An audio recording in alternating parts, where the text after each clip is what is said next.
What's going on, everyone? Welcome to another episode of the Needed Sports Podcast. This is episode 38. I'm your host, Zaine, as always, joined by my co-host, Josh Wida. Hope everyone got to, take a little break, a little hiatus, enjoy time with the family and friends over the holiday break. I know I did, checked out a little bit. But in the process of checking out, a couple big things happened. Rest in peace to the legend, John Madden. Also had some big college football playoff games. Both favorites ended up covering. We thought the dogs could potentially keep them close, but it didn't pan out that way. And now we got the opening odds for the national title game coming out with Georgia suddenly the favorite at -3 after losing 41-24. So, yeah, it should be interesting. Initial reactions, Josh, from, just the college football playoff games that took place over the break, initial prediction for the national championship and anything else you saw over the last 2 weeks while we spent some time, checking out and with the family over the holidays. Yeah, well, first off, it's definitely good to be back. Trying out new headset here that the fiance got me. So, for gaming, but I figured I could put it to use on here as well, even though it kind of works with all this Houston and I'm in Houston. At least I look like an astronaut of some sort. NASA is about 3 minutes right up the street from me. I'm pretty sure I'm on their power grid as well. But no, man, it's good to be back. It's good to be back with you.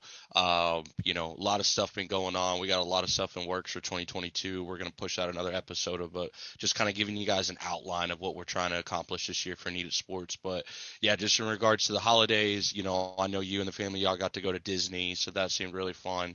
I'm actually going to Disney on my honeymoon here in about 44 days, 45, 46 days, coming quick. Wedding's right around the corner.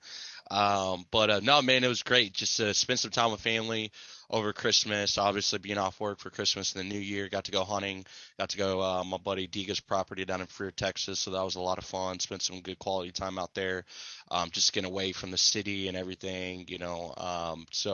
But obviously, with that college football playoff, was here, and it was not a very impressive college football playoff to say the least. I personally had both underdogs in a teaser, and neither one of them even covered the 7 point teaser. I was just like, what the hell is this, dude? I mean, if you look at both of those games, both of those were very similar games, just complete domination by one side. Other side just completely struggling to move the ball. I initially originally said that I liked Georgia in that matchup just because I knew Michigan was going to be one dimensional. Um, obviously there's some questions about Georgia's quarterback play, but the quarterback came out and played pretty well, and with that, I think they're a little bit more of a balanced team. And so I think Georgia showed that. And so now in the national championship, we got Georgia and Alabama. I mean, I think we all knew Cincinnati maybe have had a chance. It's just going to depend on really kind of how, Ritter played. But, you know, really, I think that honestly kind of hurt his stock. A lot of people were looking at him being a first round draft pick, solidified first round just based off of his size and, the potential that he has, but I think that was a big game to really show what he's about. And not saying that he's a bad athlete or whatever it may be, but it shows us a little bit different whenever you're playing in the American Athletic Conference all year, then you got to go play in the SEC against Alabama. I mean, It's a little Cincinnati got bit different. absolutely dominated in the trenches on both sides. And Yeah. the first And drive, it looked like they were going to be able to move the ball most of the game. But the first drive, first two drives, the second drive, they went 3-and-out. So the first drive was probably the most success they had all game of moving the ball yeah. with balance. Yeah, Now, and I think that also comes out with, whenever you're playing somebody that you don't typically play, that you don't play every year, that you don't know the type of scheme that they have. Obviously, you have film on that player throughout the year, but Cincinnati came out and they had a very good scripted first 10 to 15 plays. Anybody that played football on a high level, as an offense, you got your first 10 to 15 plays are scripted. Obviously, you got some plays that you can plug in here and there based off of the defense start showing you something that you didn't were expecting to see. But yeah, exactly how you said, Cincinnati looked good on that first drive. Desmond Ritter looked good. A lot of rhythm throws, getting the ball out quick, spacing Alabama out, everything like that. And then of course Nick Saban, Alabama, they start making adjustments based off of that. Offensive line starts getting tired, D line starts getting tired, so O line and D line on Alabama side just starts dominating. So it's going to be interesting to see really how that goes into play with Desmond Ritter's recruiting and scouting and everything with the draft, because you got to look at it like, yeah, he may not have had the best game, but you also got to look at that whole game and say, was everything really his fault? And I personally don't think that you could say that in a type of game. I don't think he lost in that game by any means. I just think Alabama was by far the superior football team. And I think that was the same case with Georgia and Michigan.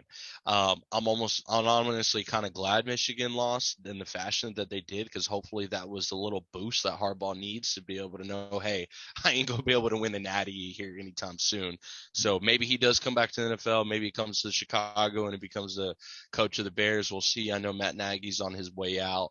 But yeah, so before we kind of go in the national championship, I do just kind of want to talk about some ideas that people have brought to my attention about the college football playoff. And people are saying, well, man, they might as well just go back to the BCS ruling if you're going to have the college football playoff, and the two teams in the SEC win and they're both blowouts. Like, what's even the point of that? You got a lot of players that are sitting out of bowl games because they don't really truly view the importance of those bowl games, that they're not playing for the national championship in the college football playoff, which I personally understand. I understand that if you're a solidified first, second, third round pick, you're going to get drafted, and you're the type of position player to where, injury is a risk, or, for example, you played there for 3 years already. You've given them your blood, sweat, and tears and your body and everything. And it's one more game and your coach is already on the way out. Kirk Herbstreit, he came out and said coming out and saying, well, I think it's just, I believe, I don't want to just quote him exactly because I don't have it up in front of me, but basically he's saying that the type of players that are playing now today, they don't love the game like how he used to love it back in the day, how bowl games were so important and how that was a big deal for their organization and their university. And my response to that, Kirk, is you got to understand it's different now. You guys wanted to make the college football playoff. You wanted to make it about money and winning the national championship. And that's what you wanted it all to be about. Well, now kids are going to start making decisions that are also about money and about their future as well. We've seen it with guys like Christian McCaffrey, some other, high profile players as well. Look at Matt Corral. He didn't have to play. He went and played and he got hurt, and so is that going to hurt, or is that going to hurt his, his trajectory in the draft? Who knows? We don't know. Luckily, knock on wood, it's not supposed to be a serious injury, but that could have been a serious injury. That could have been something. Gosh, why I'm going blank. What was the running back from South Carolina? Lattimore, right? Yeah. I can't think of his first name right now for some reason. This is a guy that he played in the bowl game and tore his ACL in the bowl game, and that hurt his draft stock. So those are the type of decisions that these players got to make, especially with the NIL opportunities. Whenever these kids already got money in their pockets, when they're already having money in their pockets, and then they have to evaluate: is it going to be worth for me to play in this one extra game? Is this one extra game really going to help my draft stock? That's how they got to look at it. And for Kirk Herbstreit to say, well, these players don't care anymore. Okay, well, why aren't you talking crap about coaches like Lincoln Riley, right? That left the before. Why aren't you talking about, Brian Kelly leaving Notre Dame before the bowl game, quitting them on their team? Why aren't you talking about that? So my thing is, there's always two sides of a story, and I just didn't appreciate how Kirk Herbstreit came out and just put that all on the players. And I think that's selfish because, and he even has kids that play college football now. His kids aren't on the type of caliber to where they are going to have the option to be able to sit out in a bowl game, but at the same time, he should know that it's a different day and era nowadays. You can't compare those eras when kids are starting to get paid. You got guys like Quinn Ewers are skipping out in their senior year, going to make $1 million just to transfer from Ohio State to Texas. One in one offseason, he played 2 snaps all year. It's a different day and era and game nowadays. So with that being said, I had a lot of people that said, well, man, do you think the college football playoff should be extended, getting away from, just gone altogether? And me personally, I think this is a perfect example of this year showing why it needs to be extended. I personally think a 16-team playoff is what I would personally want. Yeah, it's a couple extra games, but you can get rid of some of those, bullshit non-conference games. And I know some people say, well, that's how some of those small schools make money. Screw those small schools. Those small schools aren't competing for national championship. If you want to compete for a national championship and you want to have an opportunity to do that at the end of the year, you need to set your schedule accordingly and go to a 16-team playoff to where you got 1 through 16 playing each other. That way there's no ifs, ands, or buts or questions about it. That's it. Alabama shouldn't be playing New Mexico State. Bottom line, that shouldn't be happening. Why? For New Mexico State to make $1 million? It ain't that serious, dude. I personally don't think it is. So that's kind of where I'm at on that. I'm not going into just the matchup yet, but I just kind of wanted to get your take on what are your thoughts for, college football playoff, how it's been laid out over the last couple of years. And obviously we've had some good games, but if you really think about it, we've had a lot of really bad games more than we've had good games. Mhm. And so for me, it's getting to the point where it's like you can almost look at it and you know who's going to go to the championship already almost every year with there only being 4 teams. Yeah, I mean, there's an argument to be made. If we have 16 teams, then we're probably going to end up with the same two at the end of it anyway. Like that is very likely impossible. But I don't quite agree with everything as far as like New Mexico State not getting their check, because like a lot of the small schools, they do rely on the money and need the money for their programs to build them, and to hopefully like get some recruits and bring some guys in, build their facilities up. But the bottom line is bowl season is not the same. And for me, wanting to always watch sports and I enjoy everything, I enjoy betting on everything I can, I had zero desire to watch any bowl game this bowl season, because you just have guys sitting out. And I've never been a fan of the college part where you mentioned the coaches, Lincoln Riley, Brian Kelly, moving on. And now you got an interim head coach where their first game is this bowl game that's supposed to, how do you treat and show that, hey, this is a big game for our program, but yet it's an interim head coach or the new head coach's first game, and it's at the end of the season and they've had no preparation, haven't really Right. been able to be in the weeds of everything all season long. So I've never been a fan of that quick turnover and having the coaches come out there and try to prepare for those games. Along with that, obviously, all the players sit out. If I wanted to bet on it, or even there's no reason I'm going to go watch North Carolina versus South Carolina unless it's to bet on the game if it's a bowl game. Personally, that's the only reason I would watch it. But I can't even do that if I wanted to, because it's hard to figure out who the hell is playing and who's not playing. You know what I mean? Well, and that's Oh also my from what God. you're just saying in regards to people sitting out, but we're also dealing with issues of COVID as well, to where Yeah. on top Well, of that, and that's a you don't whole know. other layer to it. That's a whole other Right, layer. You have exactly. that going on. And I've on one of the last episodes, I ranted about just how I've been on college basketball and going into it heavily. And I haven't watched a single college basketball or NBA game for the last month because I don't know who's playing on any given night. Yeah, I Right. can look up the rosters and use RotoWire or whatever and look up daily lineups, but I'm not going to go through and exhaust doing that every single night when it's 10 to 15 guys in one game sitting out. You know what I'm saying? And so with college football, especially when you add the layer of COVID, it's just like, look, people are bashing the SEC for starting 0-4, but okay. I mean, we got two teams that are in the national championship here, and you don't even know who was playing in all those meaningless bowl games. And why would they play if there's a risk of injury? So I don't know if 16 teams is the answer. I don't know if 12 is. I don't know if you get rid of non-conference games. I don't know what the solution is, but if you want to expand it and give some more teams, a try, I guess go to 12, maybe incorporate bye weeks. It looks like Bama and Georgia deserve it anyway. There was no point in them playing those playoff games that they had. So Right. maybe Cincinnati, if they want to get their shot, maybe Cincinnati goes and gets a shot against an Ohio State team that lost to Michigan. You know what I mean? That might Exactly. make a little bit more sense. But otherwise, I just don't have any desire to watch any game but the national championship. And by this time, I'm already getting geared up for the NFL playoffs. That's a little bit more important. And by the national championship for college football, I've been out of the college football loop for a month because of the breaks and meaningless games in between. Right. And for the 16 game playoff, I completely understand if we line up the top best 16 teams this year, it probably would be Alabama and Georgia. It probably would be. But then in the day, A&M beat Alabama this year. Mm-hmm. So you never know on any given night that they may happen. But I think that it's a very good point that you said that the only bowl game that you've been worried about is the national championship. Mm-hmm. But if you do a 16 team playoff, and now how you said you got teams like Cincinnati playing Ohio State, or Cincinnati playing Michigan, or Notre Dame playing LSU, or whatever it may be. If and I know LSU wouldn't have made the top 16 teams, but I'm just saying some of those type of combinations of schools playing against each other, because you got to think about it. In all of these bowl games, it's the same conference playing the same conference, not SEC playing SEC, but like the Texas Bowl, it's always SEC versus Big 12, right? So the more mismatches that we can get in regards to seeing, let's say a USC playing an LSU, That doesn't happen all the time. So for me, that's where I see a pro of extending the college football playoff. Because like you said, throughout this bowl season, the only games that I care to watch were the semifinal games and the national championship.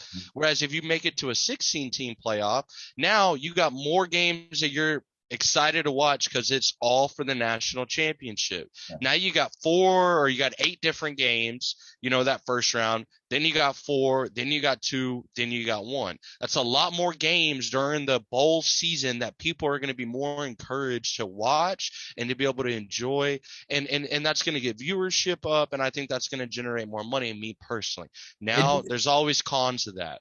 And course. this might be out of left field, but for listeners, I don't get my news from Sports Center, First Take. I don't watch none of that shit. I don't watch anything.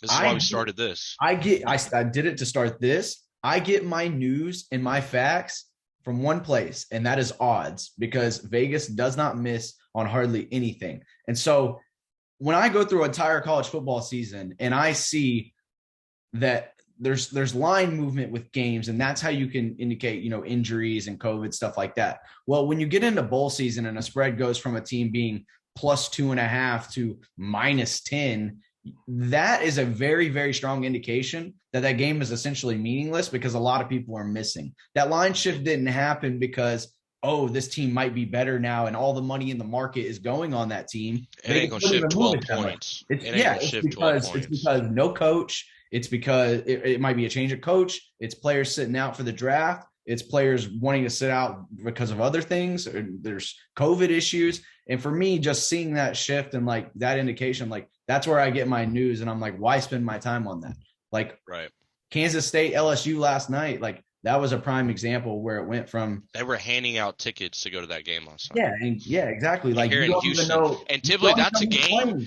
Typically, that's a game, Zane, that like I would go to. Me and you have gone to that game multiple times. And that's a game where it's like, I live in Houston. That's a 25-minute drive for me. Like, yeah, dude, I'll pay $50 to go to that game, or pay $100 to have a better seat. But like LSU, Kansas State, no real head coach. Brian Kelly's not even coaching Kansas State. I don't care about Kansas State. I don't care about LSU right now. And LSU looked like a dumpster fire last night. So that's the type of game that typically I would go to. But now it's like, I don't want to go to that game, And shout out to Shea Milburn. I know he had a couple of guys that were actually playing in that game last night. That was a pretty cool opportunity for him to be able to go and bring his son. And obviously, we're not trying to talk bad about any of these programs or anything like that, because it's not their fault. It's about what the bowl season has become. Right. It's not their fault. This is an effect and a con of creating the college football playoff. This is what we're talking about. We're not giving, we're not trying to degrade any Kansas State or LSU or any of these other schools that were involved with the bowl game. I mean, shoot, A&M didn't even get to play a damn bowl game. They withdrew out of their bowl game, and Rutgers came in and played. And honestly, Rutgers looked good against Wake Forest in the first quarter. Then after that, Wake Forest just kind of took off. But again, it's at that point to where A&M didn't even play in a bowl game, Zane, and then they got the #1 recruiting class coming in next year. Yeah. I mean, so that should go to show you the type of importance that these bowl games actually have that aren't part of the college football playoff. It doesn't matter. Like, yeah, you may get a little bit of extra money, and for some of those smaller schools, big deal. School like Texas A&M, we don't need that money. We'd much rather just withdraw. You can put another team in there, and we'll wash our hands, and it is what it is. Now, it does suck for some of those like seniors that wanted to try to be able to go play at the next level, whether that's CFL, NFL, arena, whatever it may be. And that was one extra game that they could have got film on. That does suck, So definitely feel for those kids. But again, we're just trying to let you guys know where we stand on it, and just our thoughts and our perspective, not only as fans, but, as somebody that, is involved in this industry, and we're seeing it, and we're seeing how the kids, and again, it's going back to what Kirk Herbstreit said, like, you want to make that comment. Well, guess what? You guys did something to change that. That didn't just happen, because we're in a new era. Yeah, you maybe transfer portal, all that. But again, you guys open up the transfer portal, here's the effect to it. You did the college football playoff, here's the effect to it. You did the NIL, here's the effect to it. There's a rumor going around that Texas A&M is spending anywhere from 25 to 30 million dollars on money for the recruiting class. Meanwhile, you got guys like Walter Nolan, Cam Dewberry, Donovan Green, all of them coming out, saying that that's not the case. I'm not going to comment on that. That may be the case, may not be the case. I don't know for sure yet. If it is the case, it's legal, and I'm sorry that we are ahead of the curve and we have enough savvy donors that created LLCs and made that happen. So you guys are behind the curve if that is the case and it is true. So with that being said, you mentioned the transfer portal though. Like, how do you feel about it? Because personally, I actually like the transfer portal. I think it's good for college football, some kind of free agency. It is hard to keep up with how many guys are on the move during the offseason now. Yeah. Sometimes I miss a couple that I'm like, oh, shit, I didn't even know he played for them. That's going to continue to happen. But I do like it where, you want the opportunity to move on because a coach left and that's who recruited you. Go for it. If Caleb Williams wants to leave, he's a superstar quarterback. Pick where you want to go. You know what I mean? Yeah, and then it gives a guy like Dylan Gabriel an opportunity to come in at Oklahoma, and now he's going to Oklahoma to where that's going to be the best team he's ever played for. Yep. And so I'm a fan of the transfer portal because I'm a fan of giving these athletes opportunities and ways to maneuver instead of them getting locked in somewhere. So, and then back in the day before the transfer portal, if you did want to transfer, you had to sit out a year, and then you had 6-7 year seniors because they had to sit out a year and they transferred twice, and they're my age, 27 years old, playing in high school or college football, like Brandon Weeden and crap. It's like, no, let's not do that.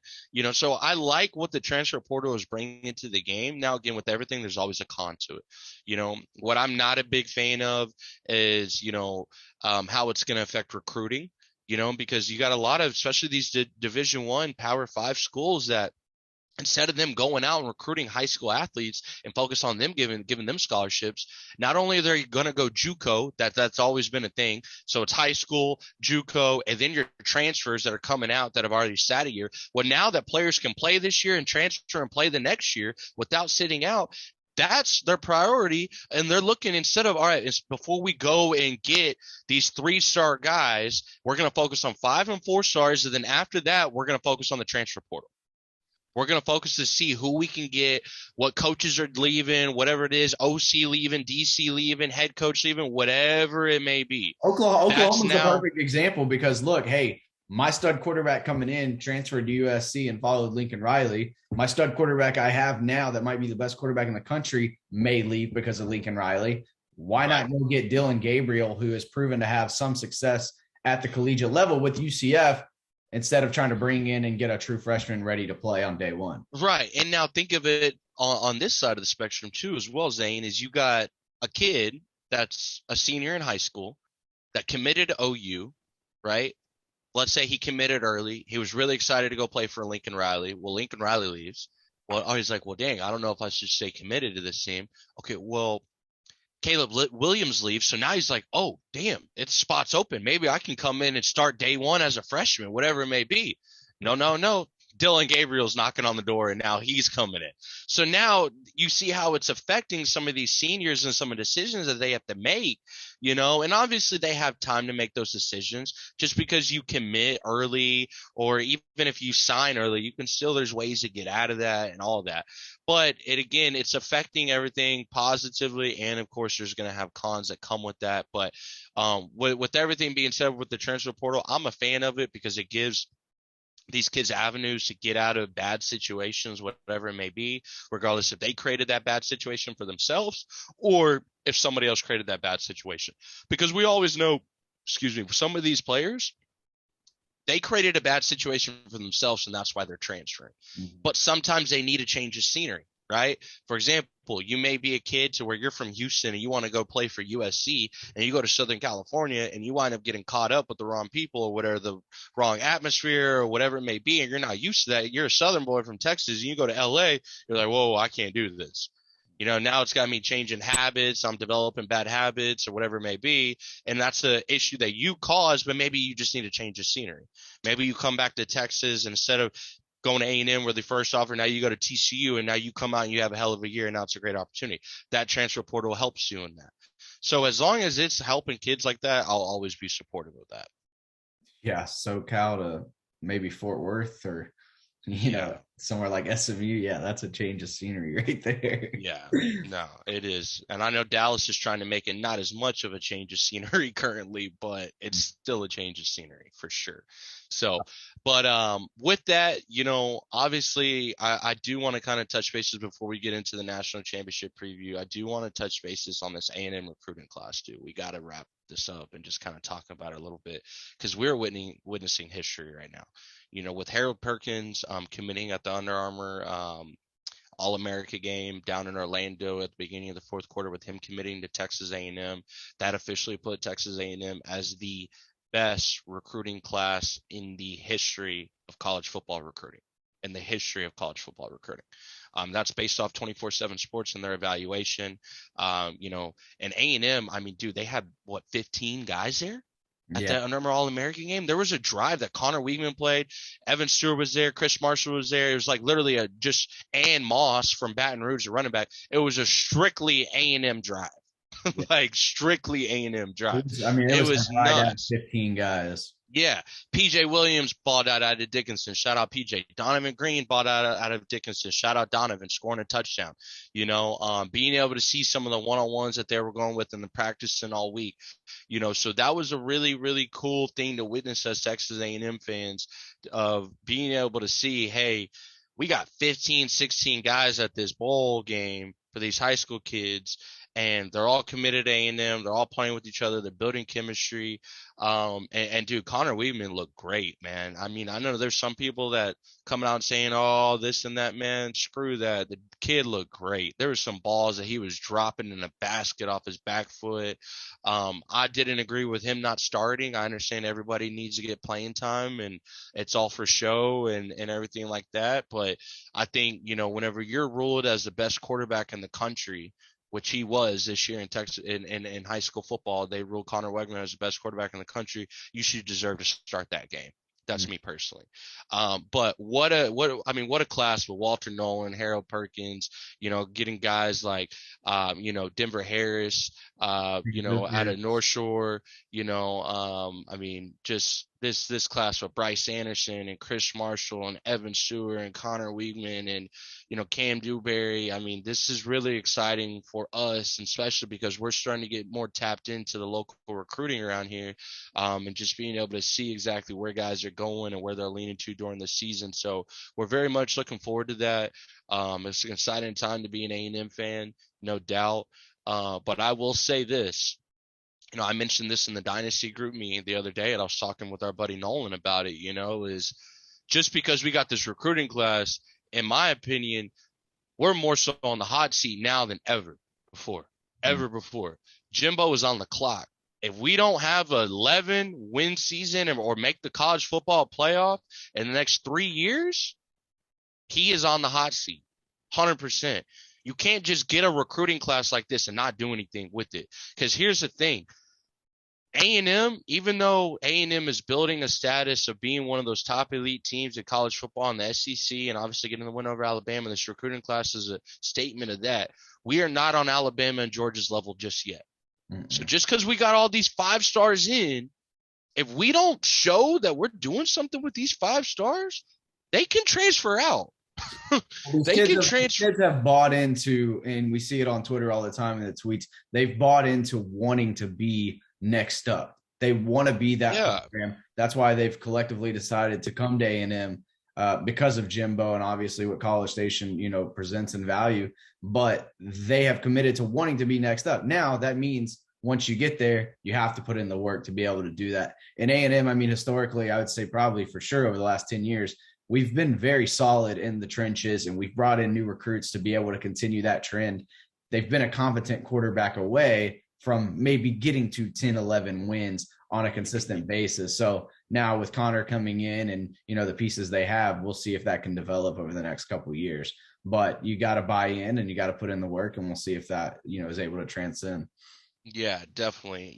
My thing is like I said, there's some pressure and we got to produce. we got to produce, because there's no point in recruiting the number one class in the country or ever if we're not going to get something out of it. I mean, at this point, the expectation is no longer to beat Bama. The expectation is to win an SEC championship and win a national championship. That's the type of expectations that we need to have.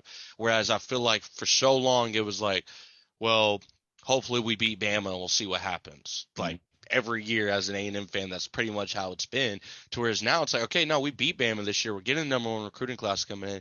Expectation needs to be win an SEC championship. That's the first expectation. And what comes with that is beating Alabama, and of course all the other SEC East opponents that we play. But, with that being said, it's going to be an interesting couple of years that are coming up, man. It's exciting, but the pressure's on now more than ever. So expectations are high. And so Jimbo, man, I hope you can hope you can get this train rolling. I already love what you've been doing, but man, it's time to put up or shut up, Jimbo, for real. I mean, for real, that's where we're at. This is how it begins. I mean, if you want to continue developing and bringing in big time classes, you got to have success with this one. You have success with this one, then it's a trend that can potentially continue. But obviously, speculation and money flying in from everywhere. We'll see what other programs, just kind of what they're doing and who is up next if A&M doesn't continue. But future looks promising, and we'll see how it plays out. Yeah, definitely. So, well, just to kind of now let's kind of get into national championship preview. I know you mentioned earlier about Georgia being favored. So currently Georgia is a 3-point favorite for the national championship. I think that's a little bit weird in my book, in my opinion. I personally think it should probably be Alabama -3, exactly the other way around. But I know with Alabama suffering some injuries, and I don't know if it's the injuries or what, but I'm still shocked. Like Alabama already whooped Georgia's ass, and I know that Georgia, they don't have as many injuries and everything like that, but it's like not only did Alabama beat Georgia, but Alabama also has the Heisman Trophy winner, and you still have them as an underdog. Yeah. And for Alabama, Alabama's just got to be eating that up. Yeah. Eating that up. Nick Saban probably put the first thing in the locker room, UGA -3, just to let them know y'all are the underdogs in this game, and I know that's got to be motivating them. I know that has to. So with that being said, I'm hoping it's going to be a great game. I mean, if it's anything like the previous time they played in the national championship with Tua coming in and, throwing the game winner and everything like that, we're setting up a hell of a national championship. So I'm hoping it's a great one. It's been a really fun season. But with that, I think, Zaine, now it's time to go ahead and put our picks in for this game. And we're not going to do spread or anything like that. We'll just do who you want or who you got winning, and then we'll do a projected score. Okay. And so with that, just so that way we can kind of do the score based off of, the spread and the over under. So they got Georgia at -3 and the over under at 52. So if that was actually a thing, come on, ESPN. Sorry guys, give me 1 second. Well, they got an endorsement deal with Pizza Stuffed Crust, I'll tell you that. But so Georgia -3, over under is at 52. So I mean, in a picture perfect world, if Vegas was absolutely correct, they'd have Georgia winning by 3 points, over under at 52. So what that would be 29, no, 20, 28, 24, 27, 24, like right somewhere, 27, 24, somewhere right there, So with that, who do you got? Who you taking? Again, no spread, no over under, just who you got and what's your projected score? Yeah. So, I mean, this one is tricky. I told you as soon as I was in Disney, rolled over, woke up the next morning after the national or the 2 semi playoff games. And I had text and said, what? Georgia's favored by 2.5. I'll take Bama all day.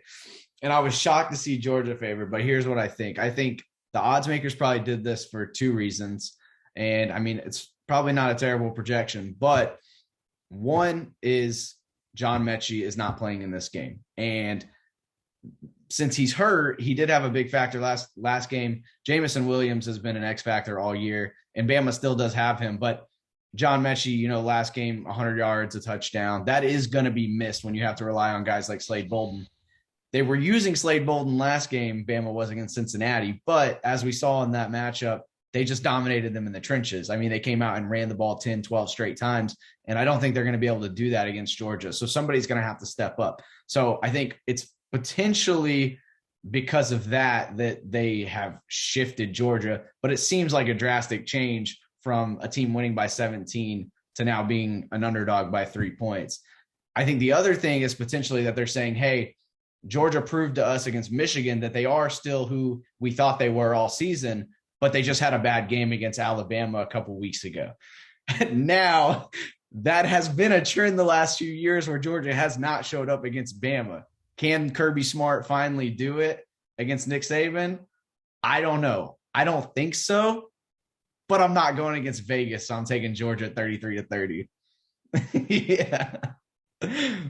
We'll see what happens. Georgia money line, lock me in. So you're taking Georgia 33-30. Yeah, so I'm guessing you're taking that based off of how good their defense is, that they're going to make adjustments. And I think they make adjustments. I think they slow down the run game again. They had success against Brian Robinson and Bama last game. The trenches are going to be a whole lot more even in this game than it was with Bama versus Cincinnati. And I just think that it's one of those games where Bryce Young is a freshman. He's got a chance to win a national championship in the coming years and maybe do it. But I'm not a fan of Stetson Bennett, but he had 2 picks last game against Alabama. They lost by 17, but in that same game, we're up 10-0. They showed that they're still good and can compete with Bama. And if that's the case, maybe Bryce Young makes a critical mistake, a sack, fumble. I don't know. I think that's all it's going to take is a turnover to turn this game around. And, everyone's on Bama. That's another part of it for me. But I'm not going to be naive and say Georgia doesn't have what it takes to beat Bama. They certainly can. But are they going to put everything together on Monday night? We'll have to wait and see. I'm not putting my money on a walk-on quarterback.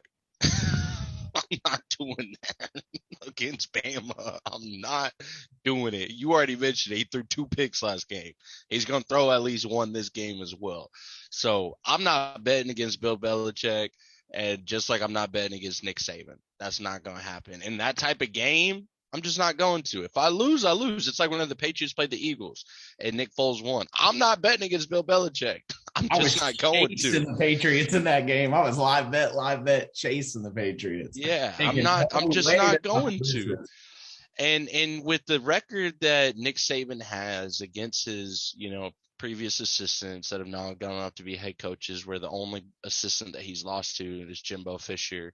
I just think whenever you give Nick Saban a full week to prepare for a game and to build a game plan against Georgia, who is an opponent that they're very, very familiar with, I got to tip my cap to Alabama, and I got to take Bama. That's just me. I understand why you're taking Georgia. It's not the popular vote. It's not the popular pick. You're trying to be a shark. I get it. That's cool. But at the end of the day, I'm riding with Bama. Roll motherfucking Tide. And that's who I think is going to win. You said 33-30. So are you predicting a game-winning field goal by any chance? Like 30-30 and then Georgia's kicking a game-winning field goal, or are you not going to say anything? No, I think it's like 33-23 and Bama gets a late touchdown. Okay, so you're saying Georgia handles this game and Bama gets a late touchdown and Georgia just runs a clock out type deal. Yeah. Okay.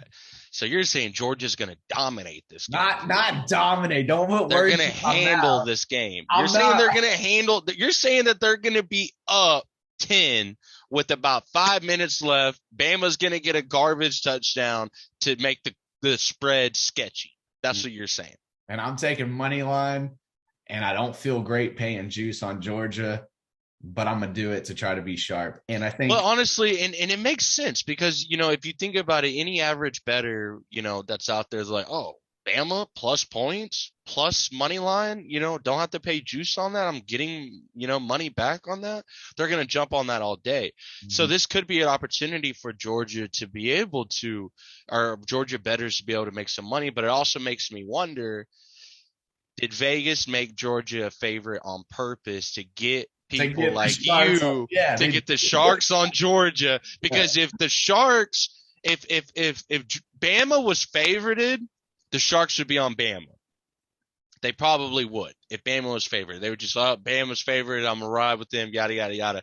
But with Georgia being favored now, the average day bettors are probably gonna want to roll with Bama, and the Sharks are gonna want to roll with Georgia. And me, I don't mind being average sometimes because guess what? Every average person is gonna get a win every now and then, And so for me, I personally like.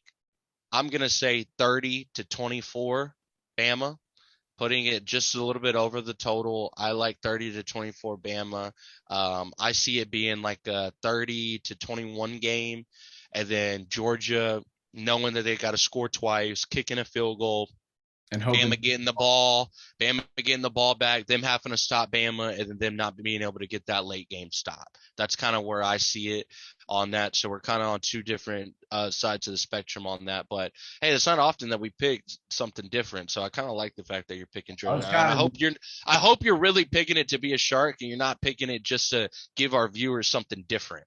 So Well, it is twofold. I wanted to be intentional, but I knew you would be picking Bama. But if you want to actually see where my money falls, follow me on Action Zane Taff 18. I am putting Georgia money line in. I don't feel that's great about funny. it, but I'm gonna do it. That's funny. So, but well, yeah, man. Well, that like I said, projections. Zane's got Georgia. I got Bama. Both around that over under total. I think that's going to be a good game. A lot of points scored. Could see an overtime game as well. Could see an overtime game as well. I would not be surprised if we saw another overtime game between these two teams. So, And it should be a um, lot better than last year, where we had Bama route Ohio State. yeah, no, for sure, for sure. I think so too. I think so too. And like I said, it's been a crazy year in college football, just with COVID and everything like that. But another great year. Not a successful year betting college football for either one of us. So I'm ready to No, have a no, I was doing really good at the beginning of the season, and then like after yeah, the after the first first 2 weeks, 3 to 4 weeks, like downhill. the first game that really screwed me was the Texas A&M Arkansas game, and after that game, and then when Clemson lost to, who did Clemson lose to? Georgia Tech. Didn't they lose to Georgia Tech? I don't even remember. They lost. Clemson lost to They lost to somebody Georgia like week that. one, and then yeah, they were just They gross. lost to somebody like they lost to somebody terrible. And after those two games, I think that was the same day when Clemson lost and A&M lost to Arkansas. And at that point, I was like, man, screw college football. I was like, I'm done with this. We're over here losing to freaking Arkansas. Like at that point, I knew our season was over with. Like I was like, come on, man. Um, but yeah, no, it's been a fun year. We appreciate you guys watching it on College Football Takes. You know, if anything, you guys comment on it. Give us some feedback. Let us know where you're watching the game. Like I said, we got a lot of exciting stuff in this year 2022. Very excited, got a lot of stuff going on, giving back to the community down here locally in Houston, and then Zane up in Dallas. So stay tuned, we're going to push out an episode that just goes into a little bit more details on that. As always, we appreciate you guys. Don't forget to follow us on Instagram, Twitter, Facebook at Needed Sports. Obviously, you can check this out on YouTube, and then you can always listen to us on Spotify, Apple Podcasts, and Anchor as well. So appreciate that. Appreciate you guys always listening and tuning in. Hope everyone had a safe and a very fun Christmas and New Year and holiday vacation. Now it's back to business. Now it's back to work, back to the grind. Again, we appreciate everything.